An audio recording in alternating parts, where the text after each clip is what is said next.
L'assertivité. Comment faire preuve d'assertivité?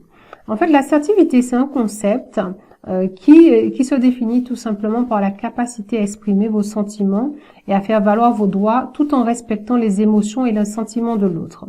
Alors, dans votre métier de communication, vous serez amené donc à mettre des limites à des clients sans pour autant les manquer de respect.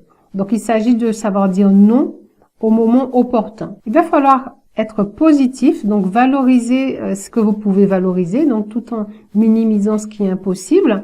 Par exemple, si vous êtes dans un service, on vous demande, le client vous demande quelque chose, mais vous n'avez pas le droit de le faire, vous pouvez pas le faire. Mais par contre, si on vous donne le droit de faire une promotion sur tel ou tel produit parce que il est pas content, son colis arrive en retard et que vous voulez faire une remise et que vous avez le droit de le faire, vous pouvez le faire. Mais ça va vous permettre justement de toujours rester positif. Donc, l'idée, c'est pour pouvoir utiliser cette assertivité, vous devez rester positif. Vous devez aussi vous concentrer sur les faits, rien que les faits. Donc, les faits réels hein, qui sont.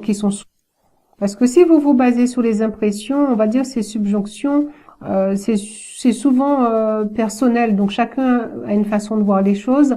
Donc on va pas rentrer dans ce genre de débat, on va rester vraiment sur les faits et on va rester pragmatique.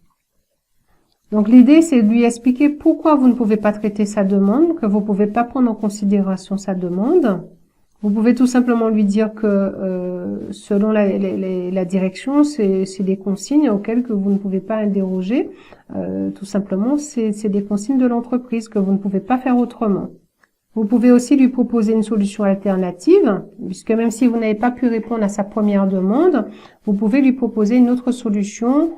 Vous devez aussi apporter une attention particulière à sa demande et à sa situation. Comme vous le savez maintenant, chaque client est unique, donc vous devez vivre la demande à chaque fois en fait. Chaque fois que vous avez une nouvelle demande, c'est un nouveau client, donc ça repart à zéro, les compteurs sont remis à zéro.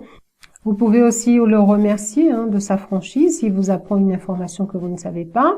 C'est aussi un moment, si vous voulez, de demander poliment de faire preuve de compréhension à votre égard, parce que vous pouvez très bien lui dire, monsieur, je suis salarié, on a des directives et je ne peux pas y déroger. Voilà, tout simplement. Le rassurer, donc vous pouvez aussi le rassurer, des mesures sont prises pour que de tels événements ne se reproduisent pas, par exemple, si c'est l'entreprise qui fait comme ça, vous pouvez lui dire je prends note et je fais monter l'information de manière à ce que les événements ne se reproduisent plus. Et vous allez tout simplement clôturer la conversation en remerciant pour sa contribution. Alors, ça peut arriver aussi dans des situations rares où vous devez mettre des limites à vos clients. Ça arrive, vous pouvez avoir des clients très très mécontents. Et dans ce cas-là, le fait de savoir utiliser l'assertivité, ça va vraiment vous aider pour pouvoir mettre des limites. Vous pouvez avoir des clients qui sont agressifs, insultants, violents. Donc vous devez leur demander fermement mais respectueusement de se calmer sous peine de mettre fin à la conversation. Donc ça peut arriver, mais je vous conseille toujours de prévenir en disant, si vous voyez que le client, le prospect est respectueux, il est énervé, il vous écoute même pas parler alors qu'il vous pose des questions. Premier réflexe, évidemment, c'est de laisser la colère passer. Une fois que vous commencez à parler, si vous coupe et vous insulte de tous les noms, vous pouvez très bien lui dire, monsieur, une première fois, monsieur, si vous ne restez pas correct dans vos propos, je me verrai dans l'obligation de mettre fin à la conversation. S'il continue une deuxième fois, vous dites, monsieur, je serai obligé de mettre fin à la conversation. Et s'il continue encore, vous lui dites, écoutez monsieur, je vous ai prévenu, je me vois contraint de mettre fin à la conversation. Au revoir monsieur, et là vous raccrochez.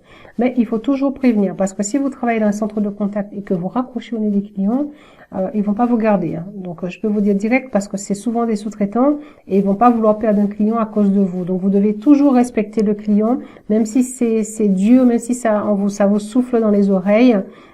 Soit vous faites une pause après, vous allez souffler un bon coup, mais en aucun cas vous raccrochez sans prévenir le client. Vous l'avez compris, dans ce module d'assertivité, c'est de faire preuve d'autonomie, mais c'est aussi d'asseoir son autorité, de savoir dire non au moment qu'il faut dire non. Donc savoir s'affirmer en face d'un client, savoir aussi toujours rester donc à sa place de manière professionnelle, de manière à respecter les directivités de l'entreprise, savoir aussi prendre des décisions lorsque on vous donne donc on va dire une largesse dans les décisions que vous pouvez prendre, soit par exemple faire un geste commercial, soit par exemple proposer un ristourne sur un produit, soit par exemple d'annuler donc une partie d'une commande. Ça va être des choses qu'on va vous donner à faire, auxquelles vous aurez donc un pouvoir. Et ce pouvoir-là, il va falloir pouvoir l'exercer à bon escient. Donc l'assertivité, c'est savoir dire non, c'est savoir dire oui quand il le faut, mais c'est aussi savoir se faire respecter. Et pour se faire respecter, il faut pas laisser le client non plus dire n'importe quoi. On va pas raccrocher au nez des clients à n'importe quel moment et n'importe comment. Les seuls cas dans lesquels vous pouvez raccrocher, c'est seulement si le client vous insulte. Vous l'avez prévenu une fois, vous l'avez prévenu deux fois, et au bout de la troisième fois, vous êtes dans l'obligation de mettre fin à la conversation. Donc soyez vraiment respectueux donc de ces étapes et ne faites pas non plus n'importe quoi, au risque que ça se retourne contre vous.